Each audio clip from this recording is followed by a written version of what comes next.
ಇಲ್ಲಿ ನೋಡಿ, ಇವತ್ತು ಒಂದು 4 ಜನ ಬಂದು ಒಂದು 60-70 ವರ್ಷಗಳ ಕಾಲ ಅವರದ್ದು ಒಂದು ಏಜ್ ಇತ್ತು. ಅವ್ರಿಗೆ ಒಂದು ಅಂಡರ್ಸ್ಟ್ಯಾಂಡಿಂಗ್ ಯಾವ ರೀತಿ ಇತ್ತು ಅಂದರೆ, ಈ ಶುಗರ್ ಅನ್ನೋದು ಒಂದು ಸತಿ ಬಂದರೆ ಹೋಗೋದೇ ಇಲ್ಲ ಅನ್ನೋದು ಅವ್ರಿಗೆ ಒಂದು ಅಂಡರ್ಸ್ಟ್ಯಾಂಡಿಂಗ್ ಥರ ಇತ್ತು. ಅದನ್ನ ಅರ್ಥ ಮಾಡ್ಕೊಂಡಿರೋ ರೀತಿಯೇ ಕಷ್ಟ. ಏನು ಅಂದರೆ ತಪ್ಪು ತಿಳ್ಕೊಂಬಿಟ್ಟಿದ್ದಾರೆ. ಒಂದು ನಾವು ಏನು ತೊಗೊಳ್ತೀವೋ ಅದರಿಂದ ದಿನ ತೊಗೊಳ್ತೀವೋ ಅದರಿಂದ ರೈಸ್ ಆಗುತ್ತೆ ಅನ್ನೋ ಮನೋಭಾವನೆ ಈ ಡಾಕ್ಟ್ರುಗಳು ಏನು ಟ್ರೀಟ್ಮೆಂಟ್ ಕೊಡೋದ್ರಿಂದ ಅವರಿಗೆ ಚೇಂಜ್ ಆಗೋಗ್ಬಿಟ್ಟಿದೆ. ಡಾಕ್ಟರ್ಸು ಅವರ ಒಂದು ಇಂಟೇಕ್ ಅವತ್ತಿನ ದಿನ ಏನು ತೊಗೊಳ್ತಾರೋ ಅದರ ಮೇಲೆ ಡಿಪೆಂಡೆನ್ಸಿ ಆಗಿದ್ಕೊಂಡು ಅವರಿಗೆ ಒಂದು ಟ್ಯಾಬ್ಲೆಟ್ಸ್ನ ಬರ್ಕೊಟ್ಟಿರ್ತಾರೆ.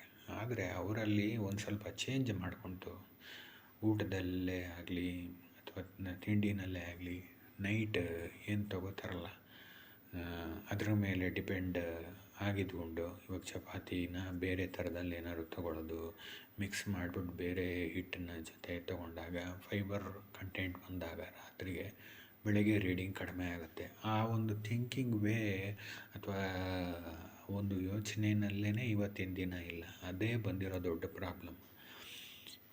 ಬರೀ ನಾವೇನು ತೊಗೋತಾ ಇದ್ದೀವೋ ತೊಗೊಳ್ಳೋದು, ಮಾತ್ರೆ ಅಥವಾ ಒಂದು ಇನ್ಸುಲಿನ್ ತೊಗೊಳ್ಳೋದು, ಅದನ್ನು ಹಾಗೆ ಕಂಟಿನ್ಯೂ ಮಾಡೋದು. ಇಯರ್ಸ್ ಟುಗೆದರ್ ಹಾಗೆ ಕಂಟಿನ್ಯೂ ಆದಮೇಲೆ ಅವ್ರಿಗೆ ಚೇಂಜಸ್ ಅನ್ನೋದೇ ಬರೋದಿಲ್ಲ ಅನ್ನೋದು ಮನದಟ್ಟಾಗ್ಬಿಟ್ಟಿದೆ. ಅದು ಒಂದು ದೊಡ್ಡ ಒಂದು ತಪ್ಪು. ಇವತ್ತಿನ ದಿನ ಪ್ರಾಬ್ಲಮ್ ಲೈಕ್ ಇಷ್ಟಿದೆ, ಶುಗರ್ ಸ್ಟಾರ್ಟ್ ಆಗಿದೆ ಅಂತ ಡಾಕ್ಟ್ರ್ ಹತ್ರ ಹೋದಾಗ ಡಾಕ್ಟ್ರು ಚೆಕ್ ಮಾಡ್ತಾರೆ, ಅವರು ಬರ್ಕೊಡ್ತಾರೆ. ಬರ್ಕೊಟ್ಟ ಮೇಲೆ ಅದನ್ನು ರಿವರ್ಸಲ್ ಬಗ್ಗೆ ಅಥವಾ ಏನೊಂದು ಕಡಿಮೆ ಮಾಡ್ಕೊಳ್ಳೋ ವಿಚಾರ ಅವರು ಯೋಚನೆ ಮಾಡೋಂಗಿಲ್ಲ. ಹಂಗೆ ಇವತ್ತಿನ ದಿವಸ ಎಲ್ಲರೂ ತಿಳ್ಕೊಬಿಟ್ಟಿದ್ದಾರೆ. ಅದು ಡಾಕ್ಟ್ರ್ ತಪ್ಪು ಅಂತ ಹೇಳೋಕ್ಕಾಗಲ್ಲ, ಅದನ್ನು ನಾವು ತಿಳ್ಕೊಂಡಿರೋದು ತಪ್ಪು ಆ್ಯಕ್ಚುಲಿ. ಇದನ್ನು ಟ್ರೈ ಮಾಡೋದು ಅಂತಂದರೆ ಬೆಳಗ್ಗೆ ತಿಂಡಿನಲ್ಲಿ ಚೇಂಜಸ್ ಮಾಡ್ಕೊಳ್ಬೇಕಾಗುತ್ತೆ. ಏನಾದರೂ ಮಿಲ್ಲೆಟ್ ಬೇಸ್ಡ್ ಇರಬೇಕು, ಮಧ್ಯಾಹ್ನ ಬ್ರೌನ್ ರೈಸ್ ಇರಬೇಕು, ರಾತ್ರಿ ಚಪಾತಿಗೆ ಏನಾದ್ರು ಬೇರೆ ಫ್ಲೋರ್ನಲ್ಲಿ ಮಿಕ್ಸ್ ಮಾಡೋದು, ಫೈಬರ್ ಕಂಟೆಂಟ್ ಜಾಸ್ತಿ. ಇವಾಗ ಗೋಧಿ ಹಿಟ್ಟು ಜೊತೆಗೆ ಇದು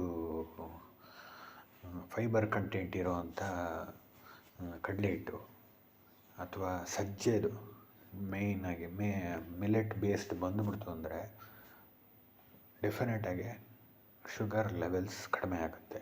ಇದನ್ನು ಹೇಳ್ಬೋದು. ಒಂದು ಅಕ್ಕಿ ಮೇಯ್ನಾಗಿ ಜಾಸ್ತಿ ತೊಗೊಳ್ಳೋವಂಥ ನಮ್ಮ ಸ್ಟೇಟ್ಗಳಾದ ಇವಾಗ ಒಂದು ಆಂಧ್ರ ಫಸ್ಟ್ ಪ್ಲೇಸ್ನಲ್ಲಿ ಇದೆ ಅಂತ ಹೇಳಿ ತಿಳಿದು ಬಂತು, ಮತ್ತು ತಮಿಳ್ನಾಡು ಸೆಕೆಂಡ್. ಆ್ಯಂಡ್ ಈಗ ಏನಂತಂದರೆ ಕರ್ನಾಟಕದಲ್ಲಿ ನಾರ್ತ್ ಕರ್ನಾಟಕದವರು ರೊಟ್ಟಿ ಅಥವಾ ಸಜ್ಜೆ ಆ ಥರದನ್ನು ಇಟ್ಕೊಂಡಿದ್ದಾರೆ. ಈಗ ಬೆಂಗಳೂರು ಲೈಫ್ ಸ್ಟೈಲ್ಗೆ ಅದು ಥರ್ಡ್ ಪ್ಲೇಸ್ ಆಗ್ತಿದೆ ಅಂತ ಗೊತ್ತಾಯಿತು. ಇದನ್ನು ಕಡಿಮೆ ಮಾಡಬೇಕು ಅಂದರೆ ನಮ್ಮ ಲೈಫ್ ಸ್ಟೈಲ್ನಲ್ಲೇ ಚೇಂಜ್ ಮಾಡಬೇಕು.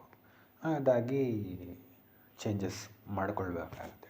ಡೈಲಿ ನಾವೇನು ತೊಗೋತೀವಿ ಅದರಲ್ಲಿ ಕಡಿಮೆ ಆಯಿತು, ಫೈಬರ್ ಕಂಟೆಂಟ್ ಜಾಸ್ತಿ ಇತ್ತು, ನಾರ್ಮಲಿ ಬ್ಲಡ್ಗೆ ಕಡಿಮೆ ಫ್ಲೋ ಆಗುತ್ತೆ, ಶುಗರ್ ಬಂದೇ ಬರುತ್ತೆ ಕಡಿಮೆ. ಆದರೆ ಇಟ್ಸ್ ಎ ಸಿಂಪಲ್, ಬಟ್ ಅರ್ಥ ಮಾಡ್ಕೊಳ್ಳೋದರಲ್ಲಿ ನಾವು ಒಂದು ತಿಳುವಳಿಕೆ ತಗೊಳ್ಬೇಕಾಗತ್ತೆ.